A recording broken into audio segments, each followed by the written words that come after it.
اعوذ باللہ من الشیطان الرجیم بسم اللہ الرحمن الرحیم لا حول ولا قوة الا باللہ العلی العظیم۔ امام حسین علیہ السلام ٹی وی 4 کربلا مقدسہ کے آن لائن ٹرانسمیشن پروگرام معرفت منتظر اجل اللہ تعالی فرجہ الشریف میں آپ کی خدمت میں حاضر ہیں، اور ہمارے جتنی بھی نشریات ہے اور پروگرامز ہے ان کو آپ ملاحظہ فرما سکتے ہیں جادو ٹی وی، روکو T V, Amazon fire T V اور ایپل ٹی وی کے ذریعے سے۔ امام زمانہ علیہ السلام کے عنوان سے ہماری گفتگو کا سلسلہ جاری ہے، اور آج قسط نمبر 108 میں آپ کی خدمت میں حاضر ہیں۔ البتہ جن پروگرام کو جب ہم نے شروع کیا تو اس میں ظاہر ہے کہ امام زمانہ علیہ السلام کے عنوان پہ جو گفتگو کی جاتی ہے اس میں بہت ساری بحثیں ہیں، تو ہم نے کچھ سوالات کی شکل میں علماء کو دعوت کرتے رہے اور سوالات کی شکل میں ان سے سوال کرتے رہیں اور جوابات لیتے رہیں۔ کوشش کی جا رہی ہے کہ تمام کے تمام مباحث جو امام زمانہ علیہ السلام سے مربوط ہے ان کے اوپر گفتگو کی جائے، جیسے خود ظہور امام زمانہ علیہ السلام یا غیبت امام زمانہ علیہ السلام وغیرہ۔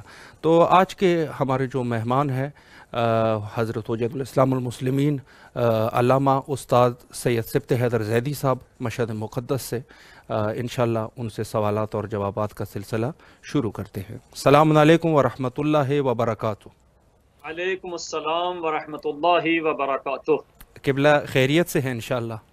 الحمدللہ، خدا کا شکر۔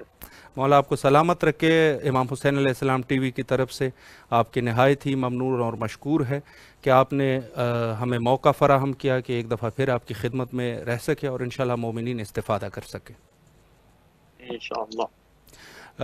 جی قبلہ اگر اجازت ہے تو سوالات کا سلسلہ شروع کر لیتے ہیں۔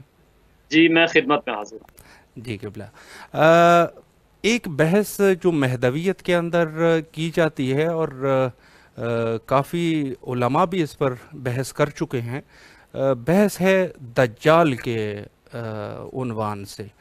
اب یہ دجال کچھ اس حد تک معروف ہے کہ بعض کوئی برے کام بھی جب کرتے ہیں یا کوئی ایسے کام جو بہتر نہ ہو یا فساد کے کام ہو تو یقیناً لوگ کہتے ہیں یہ دجالی صفت کا انسان ہے۔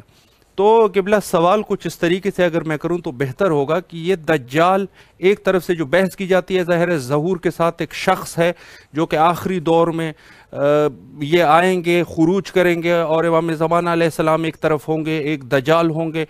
اس قسم کا نقشہ مومنین کے اور لوگوں کے ذہن میں ہیں۔ تو سوال قبلہ یہ ہے کہ یہ دجال کیا کوئی شخصیت ہے یا کوئی کردار ہے؟ اس پر اگر آپ وضاحت فرمائیں۔ اعوذ باللہ من الشیطان الرجیم، بسم اللہ الرحمن الرحیم۔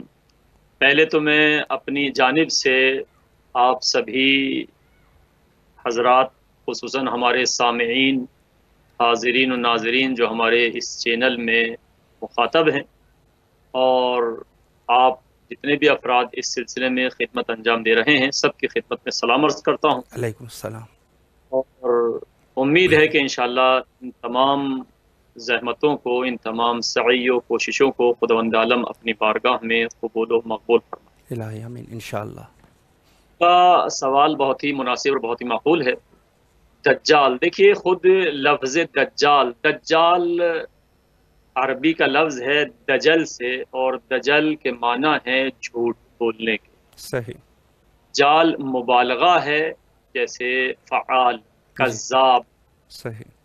کذب جھوٹ ہے، کاذب جھوٹا، اور دجال بہت زیادہ جھوٹ بولنے والا، جیسے کذاب بہت زیادہ جھوٹ بولنے والا۔ جی صحیح۔ اس کے علاوہ اس کے معنی میں کذب سے، کذاب سے تھوڑی سی وسعت ہے۔ کذاب فقط جھوٹے کو کہتے ہیں، جی لیکن دجال ایک ایسا جھوٹا جس کے یہاں یعنی فریب بھی ہو، فراڈ جس کو ہم اپنی زبان میں کہتے ہیں، صحیح۔ مکاری، ریاکاری، اس طرح کی چیزیں، جھوٹ کے علاوہ اور بھی دامن وسیع۔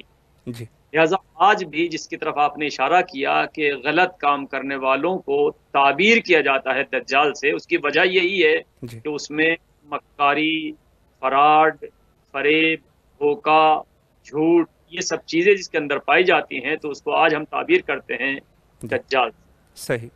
تو لغت کے اعتبار سے اور ہمارے عرف کے اعتبار سے، لیکن روایات میں خصوصاً حضرت امیر المومنین سے، صلوات البتہ اللہ علیہ. پیغمبر اکرم صلی اللہ علیہ وآلہ وسلم سے جی متعدد احادیث دجال کے بارے میں موجود ہیں، جی کہ جس کو خود اہل سنت نے بھی نقل کیا ہے اور شیعوں نے بھی. صحیح. اہل سنت نے اپنی معتبر ترین کتابوں میں، صحیح مسلم میں، مسند احمد ابن حنبل میں، سنن نسائی میں، سنن ترمذی میں، صحیح. اور بھی بہت معتبر کتابوں میں اہل سنت کے دجال کا ذکر پیغمبر اکرم کی زبانی ہے، یعنی خود پیغمبر نے فرمایا ہے، جی اور اگرچہ انہوں نے دجال کو علامت قیامت میں شمار کیا ہے اہل سنت نے. صحیح.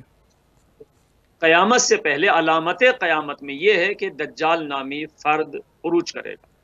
ہمارے یہاں اسی دجال کا سلسلہ پیغمبر اکرم صلی اللہ علیہ وآلہ وسلم کے ساتھ ساتھ جی دیگر ائمہ طاہرین سے بھی اس کا سلسلہ موجود ہے، اس کا ذکر موجود ہے.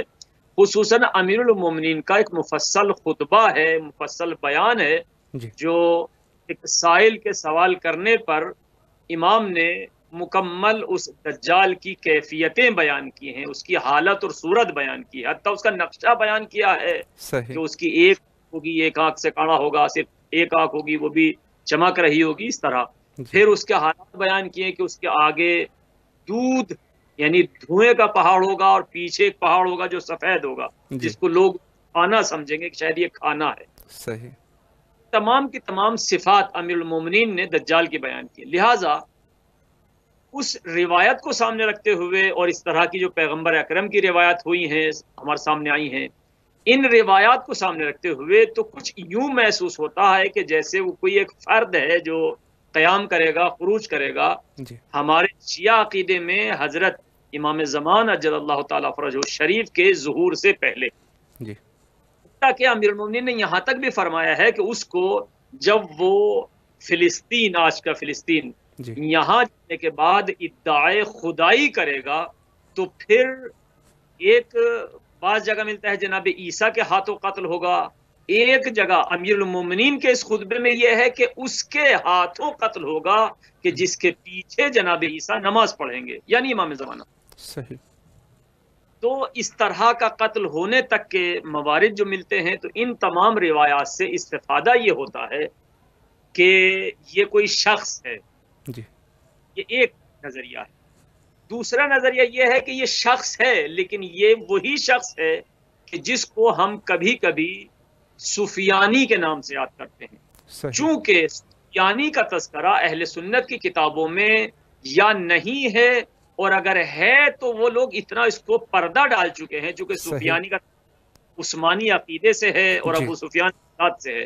بالکل. یہ دونوں شخصیتیں اہل سنت کبھی بھی اظہار نہیں کریں گے اس بات کو. جی لہٰذا ان کے یہاں سفیانی کا تذکرہ، امام زمانہ کے ظہور سے پہلے سفیانی شام سے خروج کرے گا. جی جتنی زیادہ تعداد ہمارے یہاں موجود ہے سفیانی کا خروج، جی اتنی تعداد میں اہل سنت میں نہیں ہے، اور اگر ہے بھی کہیں تو اس کا وہ بالکل ہی پردہ ڈال چکے ہیں. اور ان کے یہاں آج اگر آپ علماء سے گفتگو کریں اہل سنت کے، تو وہ اس کا تذکرہ اصلا نہ ہونے کے برابر، یہ تقریباً انکار کرتے ہیں، ایسا کوئی نہیں. جی تو بعض نے احتمال یہ دیا ہے کہ یہ دجال وہی سفیانی ہے. جی سفیانی اور دجال یہ دو نام ہیں. سفیانی نام ہے، دجال صفت ہے، یعنی جھوٹا، فریب کار، ریاکار، مکار. جی یہ دوسرا احتمال ہے کہ دجال یہ وہی سفیانی. جی تیسرا احتمال یہ ہے کہ صحیح. یہ سامراج، جی یہ اس کا ماحول، معمولاً اس کو ترجیح ہمارے شہید صدر نے، جی شہید محمد باقر صدر نے اس پہ زیادہ زور دیا اپنی کتابوں میں جی کہ دجال شخص نہیں ہے، صحیح. بلکہ دجال کریکٹر کا نام ہے، صحیح. اور اس سماج کا نام ہے جو آج ہمارے یہاں چھایا ہوا ہے. جی پھر انہوں نے باقاعدہ اس کو ان الفاظ تک کو کہ جو روایات میں پائے گئے ہیں، ان روایات کو، ان الفاظ کو تعویل کیا ہے اسی کلچر کے اوپر، جی کہ اگر اس سے مراد وہاں پہ ایک آنکھ ہے تو مراد یہ ہے کہ اس کی نگاہیں فقط ایک آنکھ سے مراد یہ کہ ایک نظریہ فقط اس کا ہوگا، وہ اپنائیت کی طرف، یعنی فقط اپنے بارے میں سوچے گا، اپنی منفعت، ذاتی منفعت کے بارے میں. اس کو دوسرے پہ ظلم ہو رہا ہے، اس سے کوئی سروکار اس کا نہیں ہے، جی دوسرے کتنی مظلومیت کی زندگی گزار رہے ہیں، اس سے اس کا کوئی ربط. اس طرح کی انہوں نے حتیٰ کہ انہوں نے یہاں تک بھی کہ جو روایات میں آیا ہے کہ یہودی جی اور وہ بچے کے جو بدفعلی کے نتیجے میں حرام زادے بچے اس کی تباہ کریں گے روایات میں، صحیح تو انہوں نے ابھی ہی کیا ہے کہ دیکھیے یہودیوں کا تذکرہ خود روایات میں ہے، جی یعنی صحیح اس تیسری سے مراد یہ کہ تمام کے تمام وہ تعبیرات جو ظاہراً ایک شخص اور ایک فرد کے بارے میں سوچی جا سکتی ہیں، جی وہ ایک فرد نہیں ہے۔ اس وقت عربوں کے مقابل جو امیر المومنین خطبہ دے رہے ہیں، جی تو چونکہ اس سامعین کی اس زمانے کی اتنی سطح فکری بلند نہیں ہے کہ وہ صحیح اس بات کو سمجھ سکے، جی لہذا آپ ایک فرد ایک شخص کے طور پہ تعارف کرایا ہے، صحیح جبکہ مراد شخص نہیں ہے بلکہ ایک نظام ہے، جی اور اس کا ادعائے خدائی بھی ہے روایات میں، جی اور پھر یہیں پہ اس کا قتل بھی ہے، یعنی یہیں پہ ختم ہو جانا ہے۔ جی اس کے علاوہ اگر اسی کو دیکھا جائے تو ایک اس روایت سے اگر تطبیق دی جائے جو پیغمبر اکرم کی، جس کو اہل سنت نے بھی قبول کیا ہے، شیعوں نے بھی، جی کہ پیغمبر نے فرمایا ہے کہ یہ دجال پوری دنیا پہ چھا جائے گا صحیح سوائے مکہ اور مدینے کے، وہاں صحیح پہ استثناء کیا گیا ہے مکہ اور مدینہ۔ جی تو جی چوتھا نظریہ ہے اسی سلسلے میں کہ دجال سے مراد ہے کفر اور صحیح کفرانیت، صحیح اس سے مراد کوئی خاص خطہ یا خاص نظام نہیں ہے، جی بلکہ پوری کائنات، یہ پوری کی پوری دنیا، یہ عالم بشریت جی جو مکلف ہیں جن و انس، صحیح یہ کفر کی طرف مائل ہوں گے۔ جی دجال آئے گا سے مراد یہ ہے کہ جناب پوری دنیا پہ کفر و الحاد ہو گیا، جیسے کہ خود اس روایت میں بھی جو امام زمانہ کے متعلق جتنی بھی روایت پائی جاتی ہیں جی کہ تملؤ الارض عدلا وقسطا کما ملئت ظلما و جورا، صحیح جی تو ظلم و جور آیات میں کہ ظلم و جور چھا جائے گا پوری دنیا پر، تو یہاں پر بھی یہی مراد ہے کہ اس میں دجال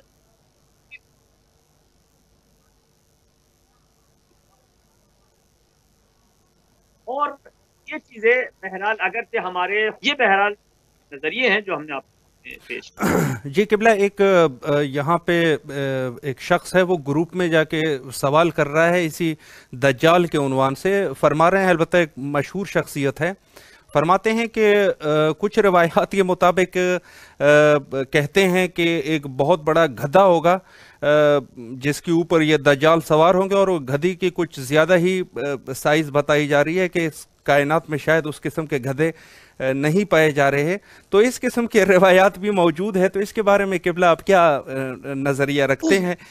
بڑی مشہور شخصیت ہے، البتہ مختصراً اگر آپ اس میں کوئی شخص نہیں ہے کہ جو صفات دجال کے بیان ہوئے ہیں، جی مثلا گدھے، جو میں نے عرض کیا کہ امیر المومنین ہی کے خطبے میں یہ بات بھی ہے، جی چونکہ آپ نے فرمایا کہ وہ گدھے پر سوار ہوگا، اور صحیح گدھے کی ایک آنکھ سے دوسری آنکھ کا فاصلہ 1 میل کا ہوگا، صحیح اتنا بڑا گدھا کہ جس کی ایک آنکھ کا دوسری آنکھ سے فاصلہ 1 میل کا ہو، جی تو یقیناً اتنا بڑا گدھا اس وقت دنیا میں موجود نہیں ہے۔ جی اس بالکل کے آگے پہاڑ ہوگا دھوئیں کا، جی جس کو لوگ پانی سمجھیں گے، ایک اس کے پیچھے ایک پہاڑ ہوگا، اس کا فقط نہیں بتایا کائیں کا پہاڑ ہوگا لیکن بتایا سفید پہاڑ ہوگا، جی اس کو لوگ کھانا سمجھیں گے۔ تو یہاں گدھا اور یہ ساری کی ساری تعبیریں یقیناً ایک عقل ظاہری کے اعتبار سے بعید نظر آتی ہیں، جی لہذا یہی وہ بعید وجہ ہے جو شہید باقر الصدر اور ہمارے فقہا نے پھر شخص کو ہٹا کے نظام کو سامنے لائے، چونکہ صحیح اگر نظام سامنے مان لیا جائے کہ جناب یہ دجال فرد نہیں ہے، چونکہ اگر فرد ہے تو اس کا گدھا کہاں سے لایا جائے، جی اگر یہ شخص ہے، فرد ہے، تو پھر یہ دھوئیں کا پہاڑ کیسا ہو، اور پھر پیچھے سفید پہاڑ کیا، لیکن اگر اس کو نظام مان لیتے ہیں تو ساری تعبیریں واضح ہیں۔ جی گدھے سے مراد یہ پوری دنیا پر یہ سوار ہے جی اور دنیا گدھا ہے، صحیح یعنی آپ پھر اس پہ فاصلہ بھی مشخص ہے، اور جی ظاہر ہے پھر تعبیرات بھی سب یہ تعویل کی جا سکتی ہیں، صحیح اور پھر یہ ذہن میں نہیں آئے گا کہ وہ جناب گدھا کہاں سے آئے گا اتنا بڑا، ظاہر جی بالکل مراد گدھا نہیں ہے بلکہ یہ ایک نظام ہے، اس جی نظام پر یہ سوار خود ایک گدھا ہے۔ صحیح جی قبلہ، جی بہتر، اچھے طریقے سے آپ نے واضح کر دیا قبلہ۔ اگلا سوال جو کہ میں سمجھتا ہوں کہ شاید بہت سارے مومنین کے ذہن میں بھی ہو، روایت میں قبلہ ملتا ہے کہ امام علیہ السلام خانہ کعبہ سے ظہور فرمائیں گے۔ اگر خانہ کعبہ کی تقدس کو دیکھا جائے تو وہ تو اپنی جگہ پہ تقدس ہے، لیکن اس کے علاوہ اور بھی بہت سارے مقامات ہمارے پاس ہیں، جیسے کربلا معلیٰ ہے، مشہد مقدس ہے، اور سامرہ کاظمین، بہت سارے مقامات ہیں۔ تو امام کیوں ظہور کے لیے مکے کو ہی انتخاب فرمائیں گے؟ اس پر اگر آپ روشنی ڈالیں۔ اس کے سلسلے میں بھی جو ہمارے علماء نے اس پہ تبصرہ کیا ہے اور بزرگ فقہا تک نے اس کی بہت سی وجوہات بیان کی۔ جی ان وجوہات میں یہ کہ دیکھیے، آغاز اسلام خود مکے سے، صحیح، یعنی پیغمبر اکرم کی ولادت مکے میں ہوئی ہے، جی اور پیغمبر نے اعلان بعثت بھی مکے میں فرمایا ہے۔ جی یعنی اسلام کا بانی خود پیغمبر کی ولادت بھی مکے میں ہے، اور پھر اسلام کا حقیقی آغاز یعنی بعثت پیغمبر بھی مکے میں ہے۔ جی لہذا ہمیں جب وہ اسلام چاہیے جو حقیقی اسلام امام زمانہ کے ذریعے سے آئے گا، تو اس کا بھی آغاز وہیں سے ہونا چاہیے جہاں سے اس اصلی اسلام کا اور پیغمبر کے ذریعے ہوا تھا۔ جی یہ ایک وجہ بیان کی۔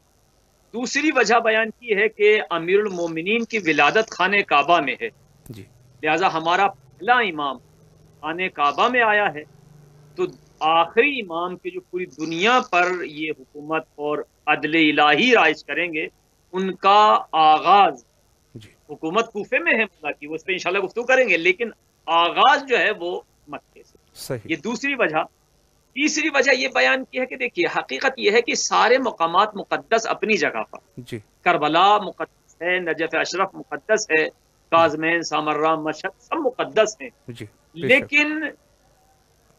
لیکن خود اسلام یعنی مسلمانوں کی توجہات جتنی خانہ کعبہ پر ہیں جی اتنی ان مقدس مقامات پر نہیں۔ یقیناً، کربلا مقدس ہے، لیکن شیعوں کے دلوں میں کربلا ہے، جی ہر شیعہ کے دل میں کربلا ہے، بے شک، لیکن ہر مسلمان کے دل میں کربلا نہیں ہے۔ جی کہ مسلمان ظاہر ہے، بہت سے مسلمان اگر ناسبی نہ ہو، ورنہ ناسبی ہوں تو ان کو تو خیر خدا بہرحال جی اگر ہدایت کے قابل ہے تو ہدایت کرے، انہیں نیست و نابود کرے۔ اگر ناسبی چونکہ ظاہر دشمن اہل بیت ہے تو ان کی گفتگو الگ ہے۔ بے شک، باقی مسلمان بھی آپ یہ دیکھیں کہ تمام کے تمام، اس کے علاوہ اگر محبت اہل بیت کی بنیاد پر مسلمانوں کے دلوں میں ہے، اگر ہے، پھر بھی دیکھیں کہ قبلہ وہ چیز ہے کہ کم سے کم مسلمان 5 مرتبہ اس قبلے کی طرف متوجہ ہوتا ہے نماز پڑھنے کے لیے، جی قبلے کی طرف کرتا ہے نماز پڑھنے۔ مذہب شیعہ میں یہ ہے کہ اپنی نمازوں کے بعد زیارت پڑھنے کے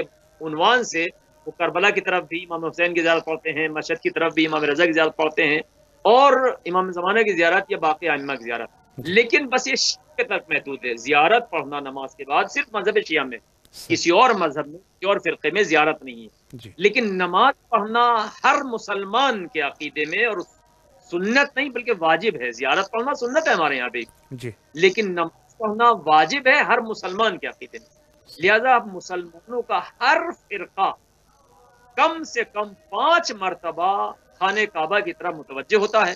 جی لہذا ایک ایسی جگہ سے ظہور کرنا کہ جس کی طرف توجہ ہر مسلمان کی ہے، جی وہ اس سے بنسبت بہتر ہے کہ جہاں یا تو کسی خاص فرقے کی توجہ ہے یا کبھی کبھی توجہ ہوتی۔ جی صحیح، مقدس اپنی جگہ، جی تقدس سے انکار نہیں، کربلا، نجف، کاظمین، سمرہ سب مقدس ہیں، بے شک، لیکن توجہ، چونکہ دیکھیے یہ ایک انقلاب آنا ہے، انقلاب جہانی، عالمی انقلاب، پوری دنیا میں انقلاب، بے تو شک، پوری دنیا میں اگر فرض کریں کسی افریقہ یا ایشیا کے کسی ایک پچھڑے ہوئے گاؤں سے یہ انقلاب شروع ہو تو جی ظاہر دنیا تک پھیلتے پھیلتے وقت لگ جائے گا، جی لیکن کس ایسی جگہ سے شروع ہو کہ جہاں پر پہلے ہی سے لوگوں کی نظریں جمی ہوئی ہیں، صحیح، تو وہاں سے بہت جلدی کامیابی حاصل ہو سکتی ہے۔ بے لہذا شک، خانہ کعبہ وہ مقام ہے کہ جہاں پر پورے مسلمان، جو تقریباً 1/4 حصہ یا 1/5واں حصہ دنیا میں آبادی کا مسلمانوں کا ہے، جی 1.5 ارب سے لے کر 2 ارب کے آس پاس مسلمانوں کی آبادی 1.5 ارب سے تو اوپر ہو چکی ہے، خیر پوری دنیا تسلیم کر چکی ہے. جی لہٰذا یہ اس کی آبادی 8 ارب میں تقریباً 1.25 یا 2 ارب کے آس پاس، تو 1/4 ورنہ 1/5واں حصہ تو یقینی طور سے مسلمان، سارا مسلمان متوجہ ہے. ان مسلمانوں کے توجہ کی وجہ سے خود پوری دنیا متوجہ ہے خانہ کعبہ پر. صحیح.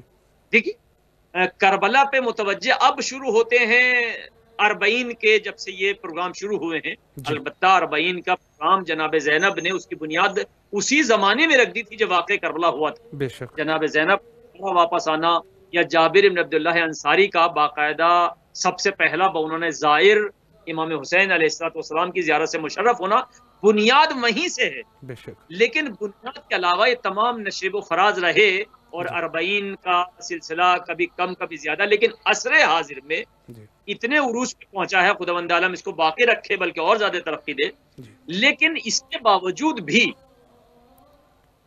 سال میں کبھی لوگوں کی توجہ ادھر ہوتی ہے. جی. لیکن کرتا وہ ہے کہ جس میں خانہ کعبہ وہ ہے کہ جس میں مسلمانوں کے علاوہ غیر مسلموں کی نظریں بھی، چونکہ دن میں 5 مرتبہ مسلمان اس کی طرف رخ کر رہا ہے، بے تو شک. سب کی نگاہ خانہ کعبہ پر ہے. صحیح. یہ ایک وجہ ہو، یعنی تقریباً چوتھی پانچویں کتنی ہو گئی. اگلی وجہ یہ ہے کہ دیکھیں خلقت عرضی کے اعتبار سے، صحیح. خلقت عرضی کے اعتبار سے خداوند عالم نے جب اس دنیا میں زمین کو وجود بخشا ہے، جی. پوری دنیا میں پانی ہے، پانی کو ایک جگہ جھاگ بنے، جھاگ کو خشک کیا، تو سب سے پہلے یہ خطہ، یہ زمین خانہ کعبہ کے نیچے کی زمین، اور اسی وجہ سے اس زمین کو تعبیر کیا گیا ہے ام القریٰ. صحیح. ام القریٰ ظاہر ہے یہیں سے زمین کا آغاز ہے.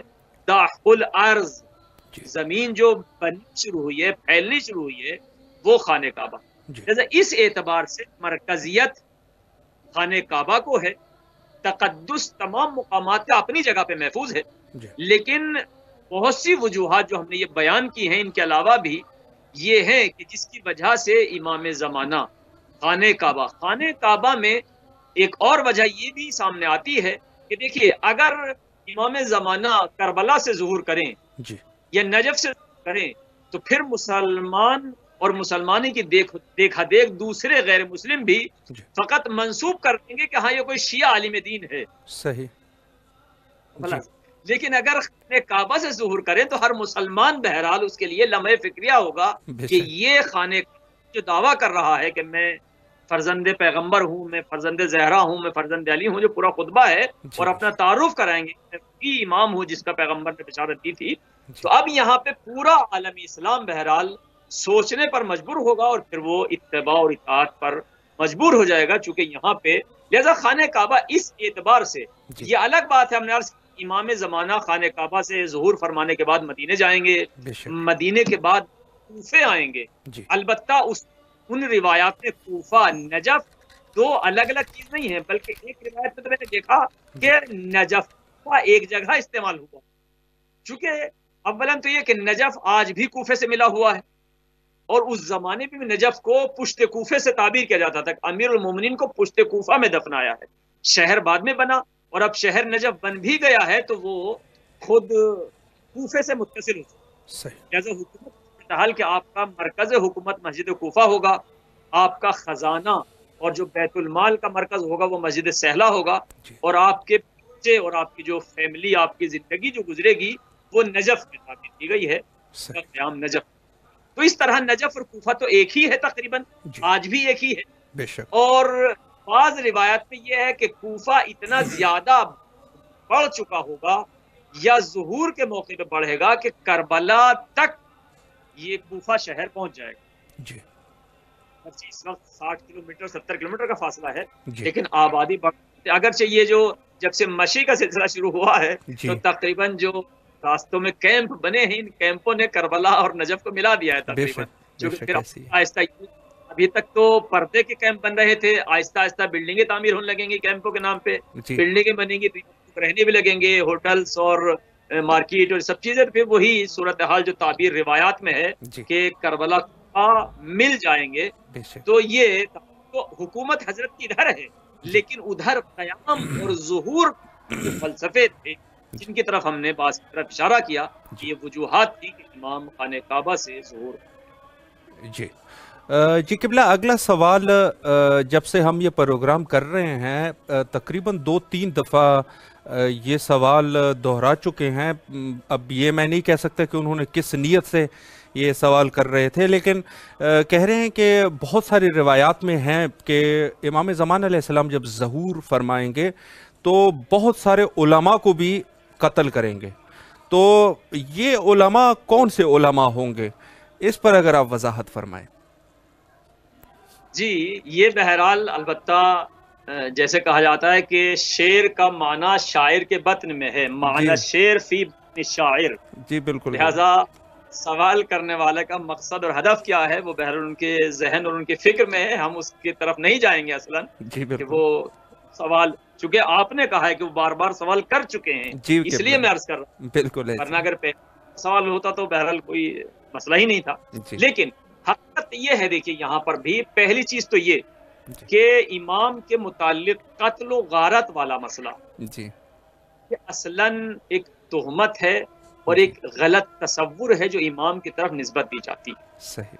اس لیے امام اس حدیث سے یملؤ الارض عدلا و قسطا یا قسطا و عدلا، بے شک عدالت کے خلاف ہے قتل و غارت. جی. لہذا انصاف کی شکل میں کسی کو سزا دیں جی. وہ عین عدالت ہے، عین انصاف ہے، چونکہ ایک قاضی، ایک جج کا کام ہی یہ ہوتا ہے کہ مجرم کو سزا دی جائے. بے شک.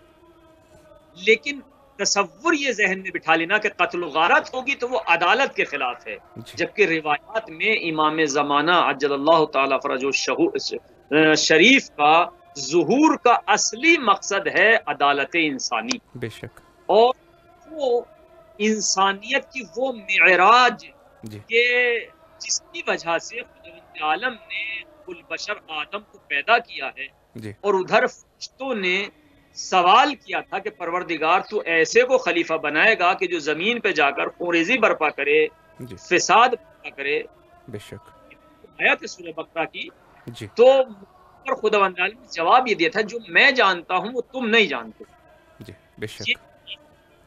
ہم جواب تھا اگر دنیا اسی طرح ختم ہو جائے، کل کو قیامت آ جائے، تو فرشتے زبان بے زبانی سے کہیں گے کہ پروردگار جو ہم نے کہا تھا کہ خون ریزی ہوگی وہ ہوتی رہی. آدم بیٹو حابیل و قابیل سے لے کر کے آج تک سن 2021 آج تک خون ریزی ہو رہی ہے. اس کا مطلب یہ ہے کہ انی عالم و مالا تعلمون میں ایک اور جواب بھی پوشیدہ ہے. صحیح. اب یہ ہے کہ فرشتے خود اعتراف کریں اس بشریت پر، خلقت آدم کے بعد نسل آدم پر، کہ خود اعتراف کریں کہ ہاں جس مقصد کے لیے خداوند عالم نے یہ انسانیت پیدا کی تھی، آدم کو پیدا کیا تھا، وہ یہ زمانہ آ گیا ہے کہ دنیا میں عدل و انصاف قائم ہے، اور نہ کہیں خوریزی ہے، نہ کہیں فساد ہے، نہ کہیں کچھ نہیں. یہ زمانہ آنا ضروری ہے، ورنہ خلقت آدم کا مقصد بے مقصد ہو رہا، مقصد بے شک. لہذا ان تمام چیزوں کو سامنے رکھتے ہوئے یہ کہ حضرت کا ظہور خوریزی کے لیے نہیں ہے، حضرت کا ظہور قتل و غارت کے لیے نہیں ہے، حضرت کا ظہور عدل و انصاف کے لیے ایک طرف. دوسری طرف یہ ہے کہ آپ اگر تاریخ اور روایات کو ملا کر کے دیکھیں، حضرت کی مکے مدینے سے ہوتی ہوئی جارڈن، ادھر سے وہ سفیانی اور یہ لوگ اسرائیل سے خروج کریں گے، یعنی شام سے. اس دور کی روایت شام ہے، چونکہ یہ سارے علاقے شامات کہلاتے تھے. صحیح. تو شام سے، اور یہ اتنے سے مختصر سے خطے میں جنگ ہے. پوری دنیا میں امام زمانہ کی جنگ نہیں ملتی ہے کہ پوری دنیا میں جنگ ہوگی، فقط اتنے سے خطے میں. صحیح. لہذا دوسرا جواب یہ. پھر تیسرا جواب یہ، اب اگر بات آتی ہے وہی کہ علماء، تو علماء میں بھی دو چیزیں. پہلے تو ہم نے بہرحال یہ شفاف ذہن کیا اپنے مومنین کا کہ قتل و غارت کا تصور ذہن میں نہ رکھیں کہ مولا آئیں گے قتل و غارت، تو قتل و غارت کا وہ آئیں گے عدل و انصاف کے لیے. اگر کوئی مجرم ہے تو سزا ملے گی، اس میں کوئی شک نہیں ہے، کوئی بھی ہو. بے شک. قتل و غارت ہدف نہیں ہے، ہدف تقدس ہے، اسلام کو حقیقی پیمانے میں دنیا کو پہنچانا. بے شک. لیکن اگر اس بات کو بھی سامنے رکھتے ہیں علماء، تو اس میں بھی تیسری بات یہ ہے کہ اولاً ساری روایات سند کے اعتبار سے ضعیف ہیں، جن میں یہ تصور صحیح یعنی سند روایات کی یا مرسل ہے جی یا معنعن ہے، یعنی اصلاً بھی سلسلے سند وہاں تک نہیں پہنچا ہے، اور جس راوی نے بیان کیا ہے وہ خود راوی بھی مجہول نظر آتا ہے صحیح یہ سلسلے کے اعتبار سے۔ جی جن روایات میں امام زمانہ کے ہاتھوں علماء کا قتل، جی تو وہاں پہ یہ روایات ضعیف ہیں اور ان کی سلسلے سند نہیں، یہ ایک بات۔ جی چوتھی بات یہ ہے کہ دیکھیے علماء کا تذکرہ ہے، صحیح اور عالم عربی میں کہتے ہیں جاننے والے کو، جی فقہا نہیں آیا ہے جی یا علماء دین نہیں آیا ہے، صحیح عالم جاننے والا۔ جی جاننے والا ڈاکٹر بھی جاننے والا ہے، وہ بھی عالم ہے اپنے علم کا، صحیح انجینئر بھی عالم ہے اپنے علم کا، جی جج بھی عالم ہے اپنے علم کا، جی وکیل بھی عالم ہے اپنے علم کا، صحیح مولانا بھی عالم ہے اپنے علم دین کا۔ جی لہذا لفظ عالم اگر آیا ہے تو اس لفظ عالم کو حمل کرنا فقط ان علماء علماء دین دین کے لیے جی کے خود اس سوال کرنے والے کی اپنی، بہرحال میں نے کچھ کہا نہیں تھا کہ میں ادھر نہیں جاؤں گا کہ کیا ذہنیت ہے، صحیح اور مناسب بھی نہیں ہے، جی لیکن چونکہ عالم کو قتل کریں گے، جی دیکھیے خود آپ پیغمبر اکرم صلی اللہ علیہ وسلم کے متعلق قرآن کریم کی آیات پڑھیں یہودیوں کے حوالے سے۔ جی قرآن کہہ رہا ہے کہ یہ یہودی پیغمبر کو ایسا پہچانتے ہیں جیسے باپ اپنے بیٹے کو پہچانتا ہے، صحیح بے شک قرآن کریم۔ یعنی یہاں سے مراد کیا؟ جاننا ہے، پہچاننا یہاں پہ۔ تو اب عالم سے مراد کیا؟ ایک تو یہ مانا کہ عالم سے مراد علم دین ہے یا دنیا کے علوم ہے، کیا لفظ عالم ہے، اور عالم ہر شعبے کا جو عالم ہے وہ عالم ہے، ڈاکٹر عالم ہے اپنے شعبے میں، بے شک انجینئر عالم ہے اپنے شعبے میں، جج یقیناً عالم ہے اپنے شعبے میں، وکیل عالم ہے اپنے شعبے میں۔ لہٰذا اگر عالم سے مراد اہل علم لیا جائے جی تو اس کو منحصر کرنا علم دین، علماء دین پر، فقہا پر، مجتہدین پر، یہ ظاہر ہے ان لوگوں کا اپنے ذہنی فطور ہے، ورنہ روایت میں یا اس طرح کہیں ایسے کوئی چیز نہیں ملتی۔ ایک بات۔ صحیح دوسری بات، عالم سے مراد یہ نہیں کہ جناب کوئی کسی شعبے میں عالم ہو، جی اگرچہ اس میں بھی یہ ہے کہ شعبے میں عالم ہونے سے مراد ظاہر ہے پھر وہ لوگ بھی کہ جن کو آپ کہتے ہیں کہ عالم نہیں ہیں، وہ اپنے شعبے میں عالم ہیں، جیسے کسان۔ جی کسان اپنی کاشتکاری میں، اپنی کھیتی باڑی میں عالم ہے وہ۔ بالکل تو ایک تو علم کا یوں دائرہ وسیع کیا جائے تو پھر کوئی نہیں بچتا جو عالم نہ ہو، ہر شخص اپنے دائرے میں عالم ہے، اپنے شعبے زندگی میں عالم ہے۔ جی ایک دوسرا معنی یہ ہے کہ عالم سے مراد یہ کہ وہ جانتا ہوگا کہ یہ بہرحال زمانے کا امام ظہور کرے گا اور پھر بھی ان کی نافرمانی کر رہا تھا۔ جی تو پھر اس علم سے مراد کہ خود علم سے مراد اپنے شعبے کا علم نہیں، بلکہ علم سے مراد اپنے زمانے کے امام کا علم، یعنی حضرت کے ظہور کا علم۔ بے شک تو پھر اس میں کوئی خاص فرق نہیں بلکہ ساری دنیا شامل ہو جائے گی، صحیح چونکہ ظاہر عالم ہے تو وہ جی بھی بہرحال چاہے کسان ہے وہ بھی جانتا ہے، ڈاکٹر ہے وہ بھی جانتا ہے، وکیل ہے وہ بھی جانتا ہے۔ جیسے کہ ہم نے مثال دی قرآن کریم میں یہودیوں کے لیے، جی یہودی پیغمبر کو ایسا جانتے تھے جیسے اپنے بیٹے کو انسان جانتا ہے۔ صحیح اتنی صفات کی کتابوں میں بیان ہوئی تھی کہ آنے والے وقت میں آخری پیغمبر آئے گا، یہ ایسی صفات ہوں گی، یہ رفتار ہوگی، یہ رفتار ہوگی،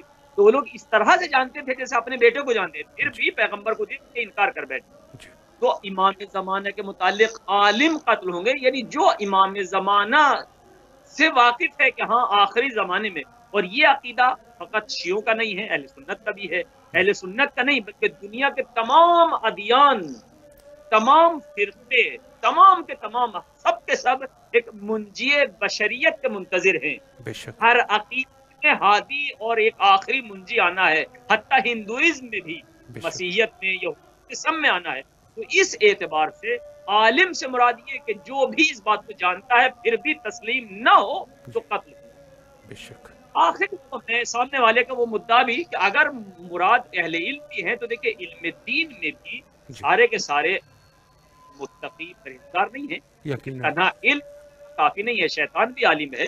جی اور اس طرح باقاعدہ آپ دیکھیں کہ ائمہ کے اصحاب میں بھی جنہوں نے امام کے مقابل باقاعدہ اپنا آپ کو امام کہلوایا ہے اور اپنی فقہ جاری کی ہیں، آج دنیا میں ان کی تقلیدیں ہو رہی ہیں ان جی کے بالکل نام کے مذہب۔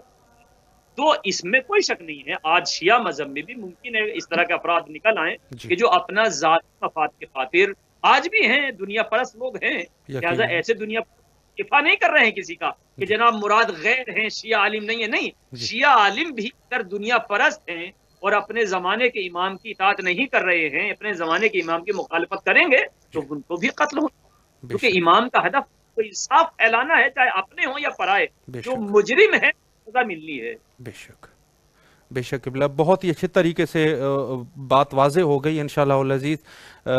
جنہوں نے سوال کیا تھا انہوں نے اپنا جواب بھی لے لیا ہوگا۔ آخر میں قبلہ کوئی پیغام اگر مومنین کے لیے ہیں تو تقریباً ہمارے پاس 3 منٹ کا ٹائم ہے، تو قبلہ بسم اللہ کیجیے۔ کیونکہ وقت بہت مختصر ہے، ہم نے یہ چند گفتگو، ان میں بہرحال پہلی گفتگو دجال صفت، اگر ہم چاہتے ہیں کہ امام زمانہ دجال کو قتل کریں گے جو ہمارے عقیدے میں شامل ہے امیر المومنین اس کے مطابق، تو پھر ہمیں چاہیے کہ ہم ایسی صفات سے اپنے آپ کو دور رکھیں، کیونکہ دجال اگر یہ فرد نہیں بلکہ صفت ہے تو پھر معاشرے کے کسی بھی انسان میں پائی جا سکتی ہے۔ لہٰذا ہماری پہلی نصیحت یہی ہے کہ ہمیں دجالی صفت سے اپنے آپ کو بچائے رکھنا ہے، اور دوسری صفت یعنی دوسری نصیحت ہماری یہ ہے کہ جیسے کہ آپ نے ابھی سوال کیا اور ہم نے جواب دیا کہ عالم قتل ہوں گے، تو ہمیں ایسا عالم بننا چاہیے کہ جو امام کے تابع ہو، امام کا مطیع ہو، امام کا فرما بردار ہو۔ ہم ایسے عالم، چاہے عالم ہم ڈاکٹر بنے، انجینئر بنے، جج بنے، وکیل بنے، یا کسی بھی شعبے کے عالم بنے، ایسے عالم نہ بنے کہ جو امام کے ذریعے سے ہمارا قتل ہو، بلکہ ہم ہر شعبے میں رہتے ہوئے اپنی زندگی ایسے گزاریں کہ امام کا مطیع فرما بردار کہلائیں، اور ہمارے زمانے کا امام ہم سے، ہمارے اعمال سے، ہمارے کردار و کریکٹر سے راضی ہو، خوشنود رہے۔ السلام علیکم ورحمۃ اللہ وبرکاتہ۔ مولا قبلہ آپ کو سلامت رکھے، کربلا مقدسہ میں آپ کے لیے دعا گو ہیں، اور ایک دفعہ پھر بھی آپ کے نہایت ہی شکر گزار ہے کہ نہایت ہی قیمتی اوقات میں سے آپ نے یہ وقت نکال کے ہمیں خدمت کا موقع دیا، اور مومنین مستفید ہوئے۔ مولا کے حفظ و امان میں رہیں، اور ہمارے لیے بھی ہم بھی البتہ التماس دعا کے محتاج۔ حضرت امام علی رضا علیہ السلام کے روزے پر آپ سبھی کی جانب سے نائب الزیارہ ہوں، اور انشاءاللہ آپ کے لیے دعا گو ہوں۔ الہی آمین۔ مولا آپ کو سلامت رکھے قبلہ، انشاءاللہ العزیز پھر بھی کوشش کریں گے کہ آپ سے وقت لے سکیں انشاءاللہ العزیز۔ فی امان اللہ، خدا حافظ۔ جی یہ تھے ہمارے ساتھ حجت الاسلام والمسلمین علامہ استاد سبط حیدر زیدی صاحب۔ اچھی گفتگو فرمائی انہوں نے، اور آخری سوال پہ بڑے دلچسپ طریقے سے انہوں نے گفتگو فرمائی۔ اولاً کہ آخری جو حصہ جس میں خود علامہ صاحب نے نصیحت فرمائی کہ ہمیں بہرحال ہر حال میں امام زمانہ علیہ السلام کا کام ہے عدل اور انصاف کو جاری کرنا، تو قتل و غارت یقیناً مقصود نہیں ہے۔ امام جب تشریف لائیں گے تو مراد جو ہے وہ دنیا کو عدل و انصاف سے بھر دینا ہے، تو اس کے لیے ظاہر ہے کہ کوئی سزا کا مستحق ہے تو وہ چاہے شیعہ عالم ہے یا کسی دوسرے فرقے کا عالم ہے، تو یقیناً وہ مستحق